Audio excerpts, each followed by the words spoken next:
Global super league শেষ করে শেষ বহর দেশে ফিরেছেন রংপুর রাইডার্সের অধিনায়ক নুরুল হাসান সোহান ও টিম ডিরেক্টর শাহনিয়ান তানিম। ফাইনালে উঠেও শিরোপা ধরে রাখতে না পারায় আক্ষেপ জানান তারা। তবে টুর্নামেন্টে সোহানের ক্যাপ্টেন্সির সঙ্গে খালেদের বোলিং দেখে সন্তুষ্ট রংপুরের টিম ডিরেক্টর।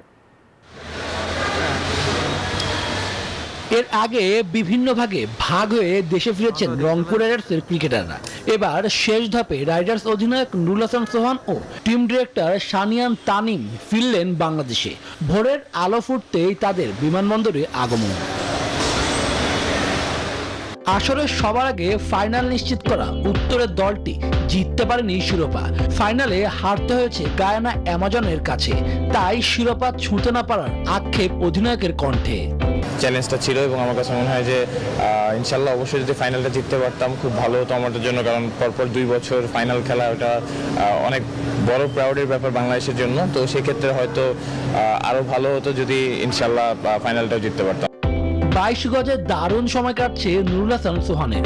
80 করেও জাতীয় দলে জায়গা হচ্ছে না, তবে সেসব বিষয়ে চিন্তা করতে চান না। যেখানে সুযোগ পান নিজে সেরাটাই দিতে চান। শ্রীলঙ্কা এবং পাকিস্তান দুইটাই অবশ্যই বাংলাদেশের খেলাটা প্রাউডের ব্যাপার। সব থেকে আমার কাছে মনে হয় যে বাংলাদেশ ক্রিকেট ভালো খেলছে বা আমরা ক্রিকেটাররা ভালো করতেছে, এটাই আলহামদুলিল্লাহ। Obviously long way to go. ইনশাল্লাহ আমার কাছে মনে হয় যে বাংলাদেশ ক্রিকেটের জন্য ভালো সময় আসবে। অবশ্যই লক্ষ্য থাকবে যদি সুযোগ পায় ভালো করার, যেখানে খেলি না কেন সেটা। টিম ডিরেক্টর শাহনিয়ান তানিম প্রশংসায় ভাসালেন ক্যাপ্টেন সোহান, পেসার খালেদদের। প্রতিপক্ষরা ভালো খেলে জিতেছে বলেও মনে করেন তিনি। সোহানের ক্যাপ্টেন্সি, খালেদের পারফরমেন্স ওয়াজ ভেরি গুড। তাছাড়া ওভারঅল সবাই ছোট ছোট কন্ট্রিবিউশনস করেছে।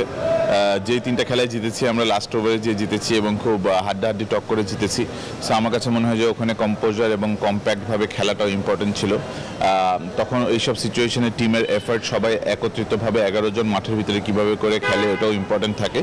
গ্লোবাল সুপার লিগে মোস্ট ভ্যালুয়েবল ক্রিকেটারদের তালিকায় রংপুরে রয়েছেন 2 জন, ইফতেখার আহমেদ ও খালেদ আহমেদ। জায়গা পেয়েছেন দুবাইয়ের টিমে খেলা সাকিব আল হাসানও।